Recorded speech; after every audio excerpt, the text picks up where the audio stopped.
नमस्कार, आप देख रहे हैं पीडी डिजिटल न्यूज। मैं हूं आपके साथ साक्षी गुप्ता। आज हम आपको बताने वाले हैं आज की सबसे बड़ी सियासी खबर। आसाम में आरक्षण को लेकर सियासी संकट। असम में राजनीतिक परिदृश्य में एक बड़ा मोड़ आ गया है, जहां कांग्रेस पार्टी ने मियां मुस्लिम समुदाय के लिए 48 विधानसभा सीटों पर आरक्षण की मांग उठाई है। इस मांग ने न केवल राज्य की राजनीति बल्कि राष्ट्रीय राजनीति में भी हलचल पैदा कर दी है। विपक्षी दल भाजपा ने इसे तीखे शब्दों में नकारा है और कांग्रेस पर गंभीर आरोप लगाए हैं। असम, जो पूर्वोत्तर भारत का एक प्रमुख राज्य है, हमेशा से सांस्कृतिक, सामाजिक और राजनीतिक मुद्दों का केंद्र रहा है। पिछले दशकों से यहाँ जनगणना, जातीय संतुलन और सामाजिक समीकरण पर गहन बहस होती रहती है। अब इसी संदर्भ में कांग्रेस ने मियां मुस्लिम समुदाय के लिए आरक्षण की मांग उठाई है। मियां मुस्लिम शब्द पहले से विवादास्पद रहा है और अक्सर असम के राजनीतिक वाद विवाद का हिस्सा बना रहा है। कांग्रेस ने मांग करते हुए कहा है कि असम की सामाजिक संरचना में मियां मुस्लिम को विशेष आरक्षण की जरूरत है, ताकि उनके शैक्षणिक एवं आर्थिक अवसरों को मजबूत किया जा सके। कांग्रेस के नेताओं का दावा है कि ये कदम असम में सामाजिक न्याय को बढ़ावा देने का काफी ज्यादा बड़ा पहलू हो सकता है और साथ ही पिछड़े और अल्पसंख्यक समुदायों को आगे बढ़ने का अवसर देगा। इस प्रस्ताव के पीछे कांग्रेस की रणनीति ये भी कही जा रही है कि इससे पार्टी को आगामी चुनाव में राजनीतिक समर्थन मिलेगा।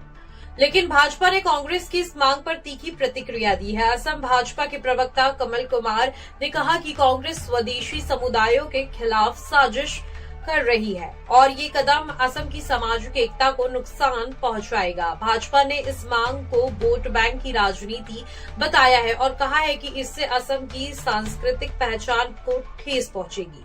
भाजपा का कहना है कि इस तरह का आरक्षण असम की पारंपरिक और स्वदेशी जनसंख्या के हितों के खिलाफ है।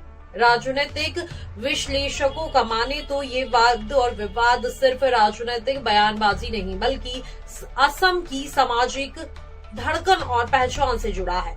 कई जनता समूहों ने अपने अपने समर्थन और विरोध में आवाज उठाई है, जिससे राज्य भर में राजनीति और अधिक गर्म होती जा रही है। कुछ समूहों ने कहा कि ये मांग वैधानिक रूप से अनुचित है, जबकि अन्य कहते हैं कि समुदाय के सामाजिक और आर्थिक हितों के लिए आरक्षण आवश्यक है।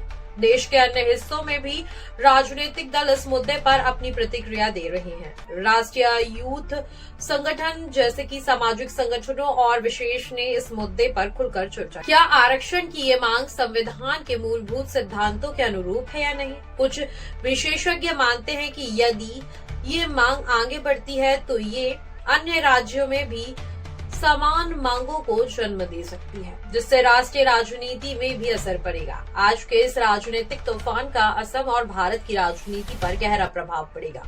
कांग्रेस की मांग, भाजपा की तीखी प्रतिक्रिया और जनता की विशेष प्रतिक्रियाएं सब मिलाकर आसाम को एक नए राजनीतिक मोड़ की ओर ले जा रहे हैं। आने वाले समय में ये मुद्दा राज्य की राजनीति समीकरण को बदल सकता है और आगामी चुनाव में व्यापक असर डाल सकता है।